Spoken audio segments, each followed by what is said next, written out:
बिस्मिल्लाहिर्रहमानिर्रहीम। अस्सलामुअलैकुम। उम्मीद है आप सब लोग खैरियत से होंगे। Welcome back to a new lecture of critical thinking. ये हमारी लॉजिकल रीजनिंग का 4th लेक्चर है जिसके अंदर हम क्रिटिकल थिंकिंग को आज पढ़ेंगे।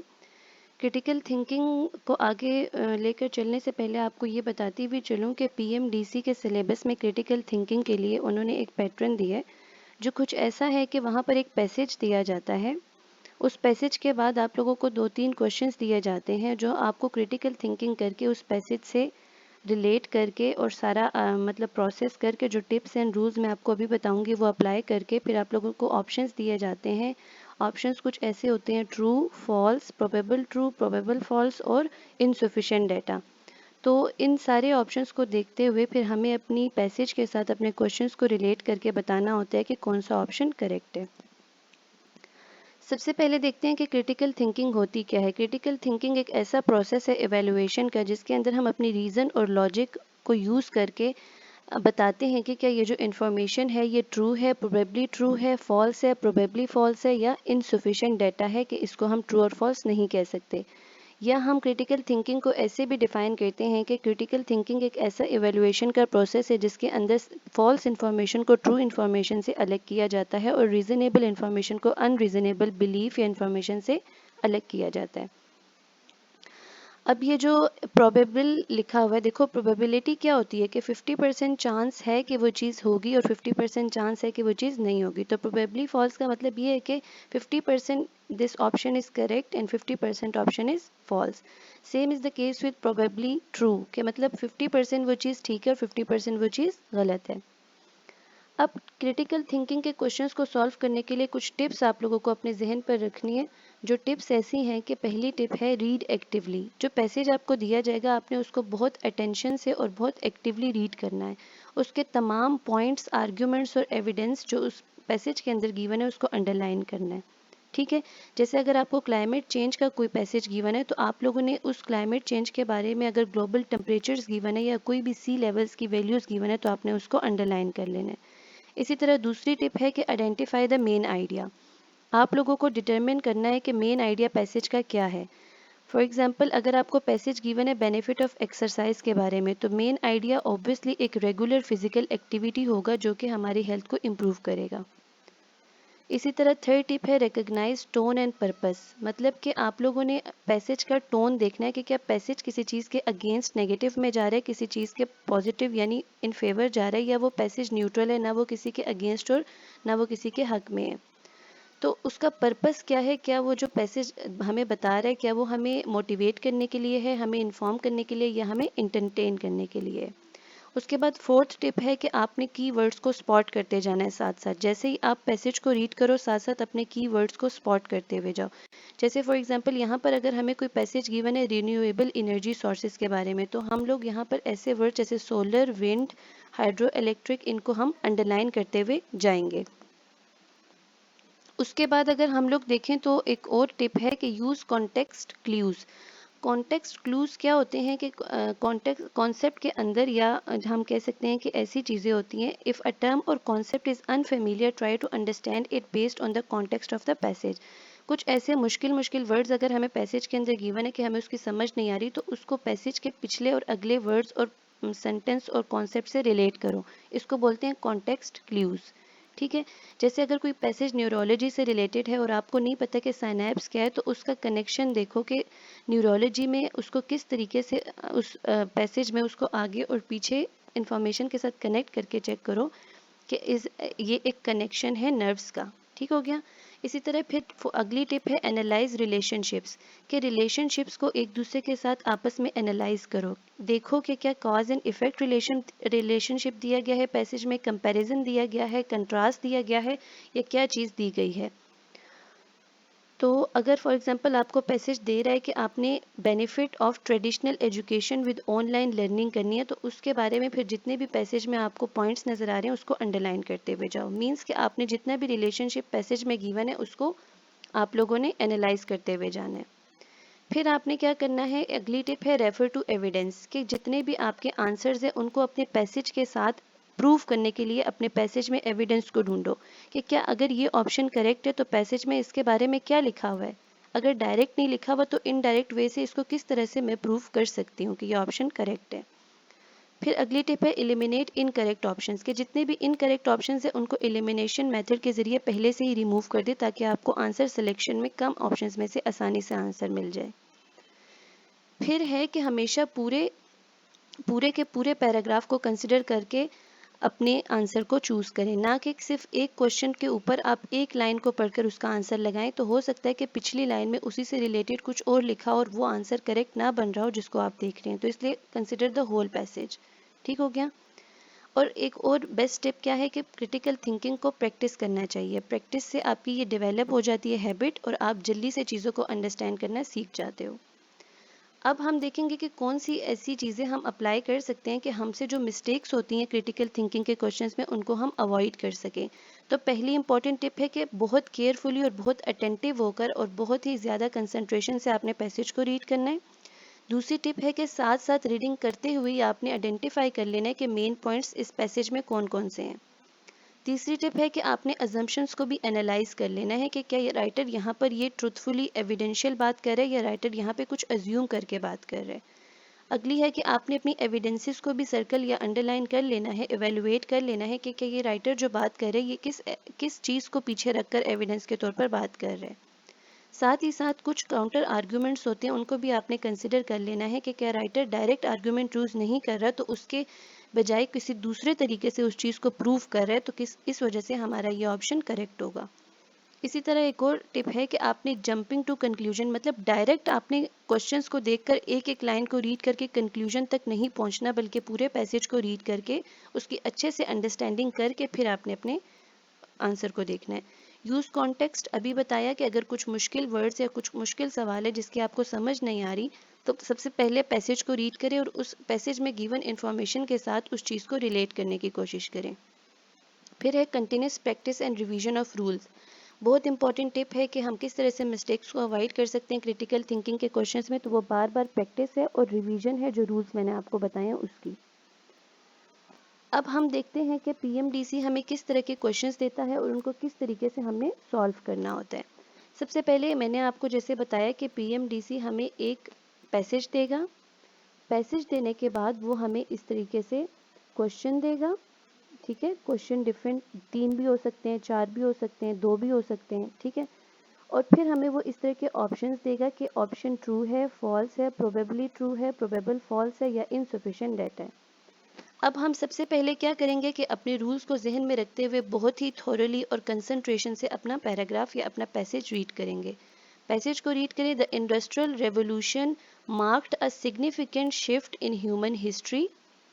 It began in 18th century and brought about mechanization, urbanization and the growth of factories.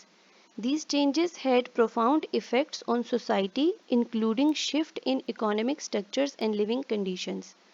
आप 2 दफ़ा रीड करें पैसेज को ताकि बाद में जब क्वेश्चन आंसर्स आपको समझ नहीं आएंगे वहाँ पर टाइम ज़ाया होगा, तो उससे बेहतर है कि आप अपने पैसेज को 2 दफ़ा रीड कर लें। The industrial revolution marked a significant shift in human history.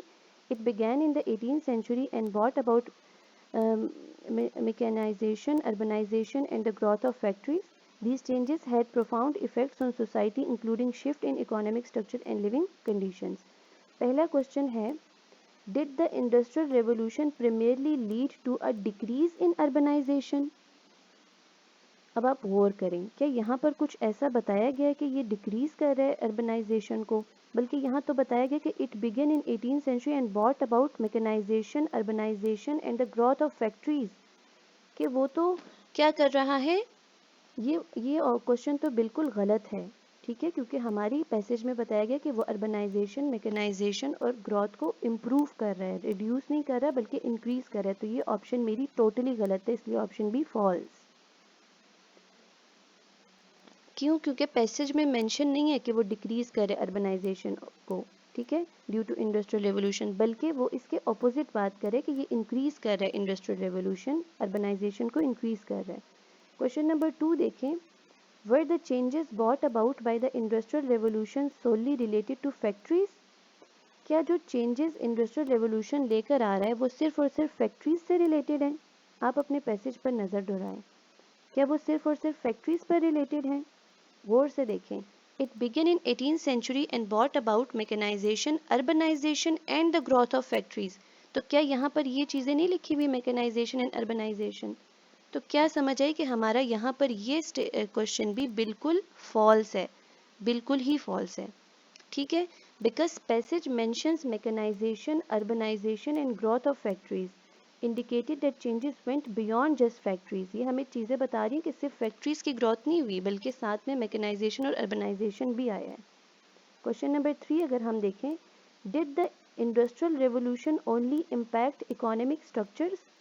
क्या इंडस्ट्रियल रेवोल्यूशन ने सिर्फ और सिर्फ इकोनॉमिक स्ट्रक्चर्स को वो किया, इम्पैक्ट किया? हम अपने पैराग्राफ की तरफ जाते हैं और देखते हैं। देखिए यहाँ लिखा हुआ है, these changes had profound effects on society including shift in economic structures and living conditions. इतना बड़ा सोसाइटी लिखा हुआ है, सोसाइटी में सिर्फ इकोनॉमिक स्ट्रक्चर तो नहीं होता, साथ में वो बता रहा है कि इंक्लूडिंग, इंक्लूडिंग का मतलब है सोसाइटी के अंदर से शामिल है, और भी चीज़ें हो सकती हैं सोसाइटी से, ठीक है। तो हमें क्या समझ आई कि यहाँ पर ये बात हमें, सॉरी कहाँ चला गया, क्वेश्चन नंबर 3 था हमारा, ठीक है। तो क्या समझ आई कि बिल्कुल ये बात तो गलत कर रहा है, फॉल्स, बिल्कुल फॉल्स। क्यों? क्योंकि the passage discuss shift in economic structure and living conditions. Society में लिविंग कंडीशंस आ जाती हैं और दूसरी चीज़ें आ जाती हैं जो ब्रॉडर इम्पैक्ट है, ना कि सिर्फ और सिर्फ इकोनॉमिक स्ट्रक्चर की। ठीक हो गया। ये पहली एग्जाम्पल थी, पहला प्रैक्टिस था आपके साथ कि किस तरह से पीएमसी आपको क्वेश्चन देगा और आपने किस तरह से उसको सॉल्व करना है। अब पैसेज नंबर 2 देखते हैं। Water is essential for all life forms on earth. It makes up a significant portion of living organisms and plays a crucial role in various biological processes. Additionally, water helps regulate temperature and serves as a medium for many chemical reactions. दोबारा से पढ़ लेते हैं। Water is essential for all life forms on earth. It makes up a significant portion of living organisms and plays a crucial role in various biological processes. Additionally, water helps regulate temperature and serve as a medium for many chemical reactions. Read the paragraph carefully and answer the following questions. Question number 1. Is water role limited to temperature regulation and chemical reactions? जी, क्या water का role जो passage में बताया गया है, ठीक है, वो सिर्फ और सिर्फ टेम्परेचर के रेगुलेशन और केमिकल रिएक्शंस तक है, लिमिटेड है? तो आप देखें यहाँ क्या बोल रहे हैं, water is essential for all life forms on earth, ठीक है। तो क्या यहाँ पर सिर्फ ये बात कर रहा है कि सिर्फ टेम्परेचर रेगुलेशन और केमिकल रिएक्शंस के लिए इम्पोर्टेंट है? नहीं, ये कह रहा है कि वाटर जो है ये फॉल्स है बिल्कुल, क्योंकि पैसेज में कह रहा है कि water also make up a significant portion of living organisms. Significant portion of living organisms, ये बात हमें प्रूफ कर रहा है कि इसका रोल सिर्फ और सिर्फ टेम्परेचर रेगुलेशन और केमिकल रिएक्शन से नहीं है, बल्कि सिग्निफिकेंट पोर्शन इंक्लूड है लिविंग ऑर्गेनिजम्स के फंक्शंस पर वाटर, यानी वाटर सिग्निफिकेंट पोर्शन में लिविंग ऑर्गेनिजम्स के फंक्शंस पर डिपेंड कर रहा है, वाटर ज़रूरी है उनके लिए, ठीक है। क्वेश्चन क्या था, सॉरी क्वेश्चन क्या था, is water role limited to temperature regulation and chemical reactions? तो एक्सप्लेनेशन क्या मिली आपको कि नो, बिल्कुल फॉल्स। पैसेज इंडिकेट कर रहा है कि water also makes up a significant portion of living organisms, implying that its role extend beyond the temperature regulation and chemical reaction. Question number 2 है, do living organisms primarily consist of water? जी बताएं, do living organisms primarily consist of water? ये देखें, पहला, water is essential for all life forms on earth. It makes up a significant portion of living organisms and plays a crucial role in various biological organisms.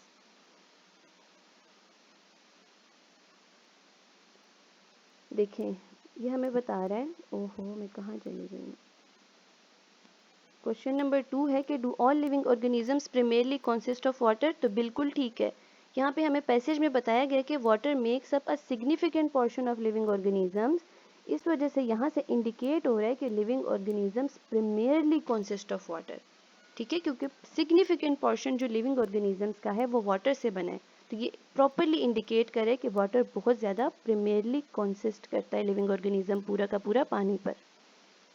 Question number 3 देखें, is water important only for biological processes? जी, is water important only for biological processes? क्या सिर्फ और सिर्फ biological processes के लिए यहाँ बताया गया कि वाटर इम्पोर्टेंट है? तो देखिए बिल्कुल फॉल्स है। यहाँ पैसेज में हाईलाइट कर रहा है कि water also plays a crucial role in various biological processes. ये सजेस्ट कर रहा है its importance beyond just biological processes. सिर्फ और सिर्फ बायोलॉजिकल प्रोसेसेस नहीं बल्कि वेरियस बायोलॉजिकल प्रोसेसेस, मतलब ये बता रहा है कि बियॉन्ड द बायोलॉजिकल प्रोसेस भी वाटर की इम्पोर्टेंट रोल प्ले कर रहा है। बात समझ रहे हैं आप लोग? क्या है ये? Is water important only for biological processes? तो यहाँ पे बता रहा है कि नहीं, the passage highlights that water also plays a crucial role in various biological processes. ये स्टेटमेंट सजेस्ट कर रहा है कि its importance goes beyond just biological processes. सिर्फ और सिर्फ बायोलॉजिकल प्रोसेसेस से इसका रोल बियॉन्ड जा रहा है। ये स्टेटमेंट इस बात को प्रूव कर रही है पैसेज के अंदर। तो इस तरीके से हमें देगा पीएमडीसी क्वेश्चंस, और इस तरीके से पहले पैसेज, फिर क्वेश्चंस और फिर ऑप्शंस, और हम लोग इस तरीके से फिर उसको रिलेट करके अपने पैसेज के साथ करेक्ट ऑप्शन तक जाएंगे। ये था हमारे आज की वीडियो का टॉपिक। उम्मीद है इंशाल्लाह ताला आप लोगों को कुछ ना कुछ नया सीखने को मिला होगा और आप लोगों को ये वीडियो हेल्प भी बहुत ज़्यादा करेगी। अपना बहुत सारा ख्याल रखिए। अगर आप इस चैनल पर नए हैं तो ज़रूर इस चैनल को सब्सक्राइब कर दीजिए, और बाकी तमाम वीडियोस को वक्त पर मतलब आपको मिले, इस वजह से सब्सक्रिप्शन इम्पॉर्टेंट है। Thank you so much for watching. अल्लाह हाफिज़।